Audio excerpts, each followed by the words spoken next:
At the Valdai Discussion Club, Putin said the era of colonialism is over. He added that I don't know which civilization is being defended on the other line, but we are defending our borders, our culture, our people. Why he's feeling this way?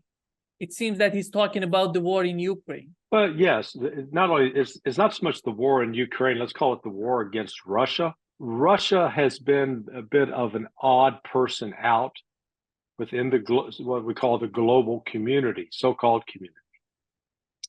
There has been this push, and it's really accelerated over the last 5-6 years, of this one world global order. And so it's been accompanied by, an intense LGBTQ agenda. It's been accompanied by this, we call it the woke agenda in the United States, but this alleged social justice agenda. But it's really trying to, and it's tied in closely to the whole climate change debate, or not debate, the climate change religion, because anybody that tries to dissent against that gets accused of being some sort of troglodyte. So against all of that, Russia has remained a very sort of traditional nationalist country, where it was once a communist country that didn't really tolerate religion. The religion has reemerged as an important element in Russian cultural life, and it's one that embraces values that are opposed to abortion, opposed to homosexuality, embracing families, embracing heterosexual relations, and that is out of step with much of the rest of the world. And so you've had this phenomena of the Europeans and the Americans trying to basically impose that on other countries. And you saw the pushback recently in Africa. I think it was Angola, where the UN tried to punish Angola because they passed a law against homosexuality and homosexual practices. So there really is it's a new form of colonial exploitation taking place, I believe. It's ideological. It wants to make sure that any of these so-called backward third world countries, and they're labeled as backward simply because they don't adhere to what the West says are modern progressive ideas, that they are being pressured, coerced, and Russia has popped up as sort of, if you will, a savior, an alternative, and aligning themselves with China and India, who equally have been bullied in some aspects. That it's part of this evolution, the creation of the new world order. And naturally, with that kind of creation, there's conflict. How do you see the battlefield right now? Are we going to see a winter offensive on the part of Ukrainians? No, Ukraine has no ability to carry out a winter offensive of any size or scale. They may continue to try some isolated attacks. I think that I've noticed that some people are saying there's going to be, sort of quiet, wait until the springtime for an offensive. And they forget the history of Russia. The Battle of Stalingrad was carried to its culmination in December and January in the midst of a brutal winter. The war against Finland, which the Soviet Union lost, was carried out in December, January, February. So the Russian military has a tradition of fighting in the winter, and it remains to be seen if Ukraine can keep up. I don't think they can, simply because of the losses they've sustained in terms of manpower.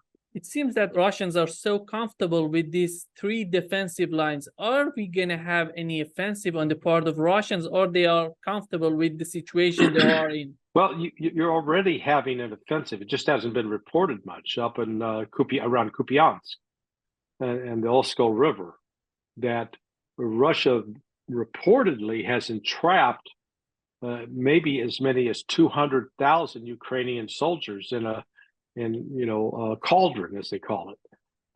These soldiers are on the east bank of the Oskol River, and the Russians have now crossed that river to the west bank and are behind them.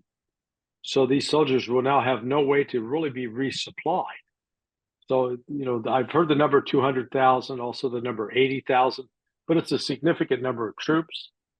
And, when that cauldron closes, these soldiers, they're either going to be destroyed or they'll have to surrender. And I think that would be one of the largest defeats for Ukraine since Mariupol. Did you read the Ben Wallace article in the Telegraph? He's saying that Ukraine is winning. Let's finish the job. He's offering that sending more funds and weapons to Ukraine, and Kiev has to recruit younger generations to send to the battlefield. This is Ben Wallace. This is not somebody on the street. It's Ben Wallace. He was the Minister of Defense of the UK. Yeah. No, it's delusional stuff. Remember in that same article, as I recall, he indicated that the average age of the Ukrainian troops, 40 years and older. You can't fight a modern war with that. I mean, that's just that's crazy. So they're committed. They've committed themselves to this idea of the victory, and they're going to keep repeating it as if it's true, even though it's not. I don't know how you fix. I don't know how you fix delusional people like that. Is that based on reality? What he's asking for? Oh no, no. It's totally divorced from reality. So there's a scientific demographic problem in Ukraine, even before the war started, which the bell, if you drew a curve, a bell curve. So let's think of you've got something that comes out like this. That's the population that's above the age of, say, 40. And then you got a narrow part. Well, that's the population that's the age, 15 to 35. Well, that's the age range of people that are going to have children. So they're already showing, from a demographic standpoint, they don't even have enough people in the pipeline to produce children that will then sustain and expand and grow the population. They're in a death spiral. And so out of that death spiral, you just can't wave a magic wand and produce a sudden crop of soldiers. Leaked strategy report reveals that Biden administration believes corruption in Ukraine is actually the biggest threat to war support. And we have John Kirby says that there is no corruption in Ukraine. Which one do we have to believe in? I believe the corruption story is corroborated. 60 Minutes corroborated it last year. But what it's the thing to understand from that leaked document is not so much the fact that there's corruption in Ukraine. It's the fact that it's being leaked now. These kinds of leaks symbolize a fracturing of the previous support that existed in the administration for the policy towards Ukraine. It shows now that there are a number of dissident voices, and they're leaking information out in order to counter that support. It seems that General Mike Milley has retired. Who's going to replace him? Do we know about that? Yeah. I think the guy's name is Charles Johnson, no relation, or is it Charles Brown? He's a black guy in the Air Force, and he's described as more woke, more politically attuned to the social justice agenda than Milley ever was. So it's just, U.S. military is in trouble. Both the Army hasn't met its recruiting goals. The Navy's having to downsize its fleet of ships, and plus it doesn't have enough sailors to staff the ships, man the ships. So the U.S. military is actually in a real mess right now, and at the very time that there's increased bellicose talk about confronting both Russia and China. It's the craziest thing I've ever seen. If you remember, last year, General Mike Milley was suggesting that a negotiating table going to be an end to this war. Right after that, he was silenced. Who's doing that? Yeah, well, it could be Jake Sullivan. It could be Tony Blinken. Somebody in the White House claiming they're acting with Biden's authority. But negotiations are a non-starter. Russia's not going to negotiate. They made that clear. The time for negotiations has passed. They've said that with respect to Ukraine, Ukraine will either capitulate or will cease to exist as a nation. Those are the only two choices. How do you see the dynamic right now in the US? Is the support for this war in Ukraine growing or is reducing? Yeah, it's fracturing.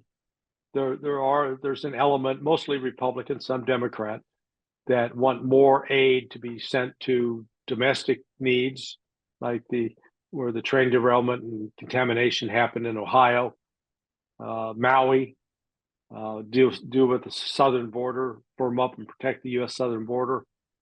But there's still a number of Republicans and Democrats who have been very enthusiastic supporters of Ukraine and continue to assist. This is like on the eve of World War II. If we don't stop the Germans now, if we don't stop the Germans, then the Russians now, that they're going to take over the world.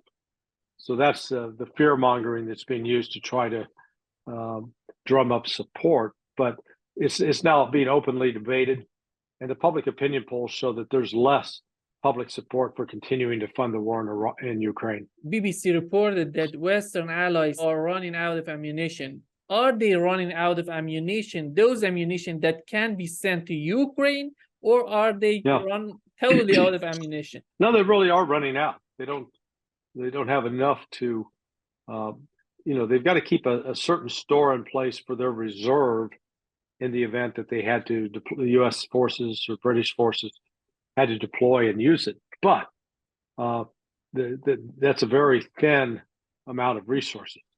It would be quickly expended in any sort of war comparable to what Russia is currently experiencing with Ukraine. I don't think people really don't appreciate the scale of what's taken place in this last year and a half. I think the Battle of Kursk during World War II was considered the largest tank battle in history, and Operation Barbarossa opened up with the Germans having, I think it was like 3,600 tanks. There already have been well over 12,000 tanks and armored vehicles destroyed by Russia in the year and a half. So it's just the scale of the losses Ukraine is suffering are really astronomical, and people need to try to put them into context. Former advisor to Zelensky, Alexei Arestovich, he believes that the West will force Ukraine to sign a peace agreement without Crimea and Donbass. Is that the reason of that strange face of Zelensky at the UN? Yeah, no, I think it's been discussed. So far, the Ukraine is just Zelensky and the oligarchs backing him don't want to go along with that. And even then, I'm not sure it's something that the Russians will accept. I don't think they're going to go. They're at a minimum, they're going to also demand Odessa, and they'll take Odessa one or the other, and probably Kharkiv. How do you see the Zelensky administration? Do you think he's going to be in power and negotiating with Russia, or he's going to be removed? No, I think Zelensky will be removed if they're going to be any kind of negotiated settlement to the war. Zelensky will be removed before that happens. How do you see the changes that are happening in Europe? We have Slovakia, Robert Fico, if I'm right. Yeah. He's totally against the war in Ukraine, sending weapons to Ukraine. Is that going to be a new important issue for the EU to send more funds and weapons to Ukraine? It appears to be so. We'll know for certain within a week or two once the elections in Poland are over. So on the surface, it appears that there's a growing number of people throughout Europe opposed to European involvement in supporting Ukraine in this war. And I think as winter comes on and as economies continue to struggle, that support is going to increase, not decrease. It seems that the government of Poland is supporting Ukraine silently, that the public opinion in Poland is not for supporting Ukraine anymore. Yes and no. I mean, the Polish officials have been pretty outspoken of late, complaining about Ukraine, that, protesting Ukraine in the World trade organization. I guess Ukraine filed a complaint against Poland. Poland's banned imports from Ukraine. And it extends beyond just Ukraine and Poland. Poland's demanding reparations still from the Germans over World War II. So Poland's becoming a little more isolated. And you saw that in the aftermath of Zelensky's visit to the Canadian Parliament after he'd been at the UN Security Council or the United Nations, when he went into Poland, he was not met by the government officials of any rank. So they were certainly distancing themselves. So relations between Poland and Ukraine are in trouble. I don't know if it means a collapse, but it's troubled relationship. And the presence of the refugees in Poland doesn't help. It creates some more animus, frankly. It seems that there are some disagreement between France and Germany. Is France still totally supporting the Ukraine war, in your opinion, or the disagreement is on something else? Do we know anything about that? Well, we need to draw a line between those who are heading the government, the public figureheads, and then what's being said politically, domestically. And so I think domestically at the political level in Germany and France, growing opposition. So it's only going to continue to grow as the winter arrives and people begin suffering from cold temperatures and inadequate heating. But the leadership, I think the leadership at Macron, Olaf Scholz in Germany, Annalena Baerbock, they are still firmly committed to supporting Ukraine, no matter what happens on the ground. There is a remarkable article in Politico. It says fighting against the USSR, Soviet Union, didn't necessarily make you a Nazi. How is that even possible? Yeah, no, that's a lie. That's just the youthful ignorance. They've never studied World War II. They're just trying to come up with an excuse to explain away these guys who joined the SS regiment or division in Ukraine back in 1943. And you couldn't just join that. You couldn't be drafted into it. You couldn't be coerced into it. Something you had to want to do, and you had to apply for it and be approved.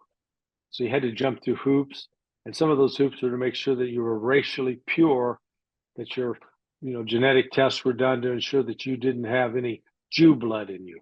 It seems that British troops are being sent to Ukraine to train Ukrainians. Is that true? The Guardian reported that. And Sunak, after that, Sunak just refused that. They may eventually. They'd be foolish to do so because they'd die shortly after getting there.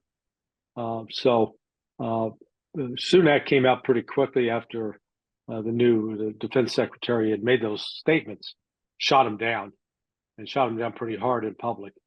So, they recognize it's a non-starter. Training the new troops is a critical function for Ukraine if it's to have any chance of surviving beyond, December or January. But there's nothing like that on the horizon for them. Just, even this, some of the minimal training that's being offered is not enough. Biography of Zelensky is in Poland. It was cost in the local currency. It was 25, then reduced to 4.99. Now it's 2. Yeah, it sounds like he is as popular as light beer, Bud Light, the beer in the United States. I don't know if you're familiar with that controversy. So Bud Light thought it was a good idea to put the image of a transgender guy dressed up like a woman on one of its beer cans. And it created really an uproar here, a pushback. People were, throwing away their Bud Light. They weren't buying any more Bud Light. Sales of Bud Light plummeted. I think that's sort of what's happening to Zelensky. He's getting the Bud Light treatment. And maybe he and that, transgender dude could get together and, maybe cross promote the book for the Bud Light and Bud Light for a book, Do you see any grand strategy on the part of the NATO to bring an end to this war? Yeah, There's absolutely, they're not taking their foot off the gas pedal. There's no desire to look for an alternative strategy. So you're absolutely right. This war is going to continue as long as there's a Ukrainian body left to breathe on the battlefield, which may not be much longer. But NATO is showing no signs of having learned any lessons, and certainly not trying to cut its losses. McCarthy is out from the Congress. Is it a good sign for Ukraine war, or is it a bad sign? Bad sign for Ukraine. There is I mentioned, I think at the outset, there's a group of Republicans that want to make sure that money that we've been billions that we've been spending in Iraq or Ukraine, that's like we spent billions in Iraq, we spent billions in Afghanistan, now we're spending billions in Ukraine. They want that money spent here in the United States on American citizens to protect American homes and to provide Americans jobs. RFK Jr just announced that he's going to run independent. How do you see his chance? I don't think he has a chance to win. I do think he has a chance to be a major spoiler. I'm not sure who he hurts more, Trump or Biden. I know that the normal assumption that people who were voting for Biden but would be more attracted to the political ideals of RFK Jr would vote for him, but there are some out there that I don't think will go along with that. So we'll just have to wait and see.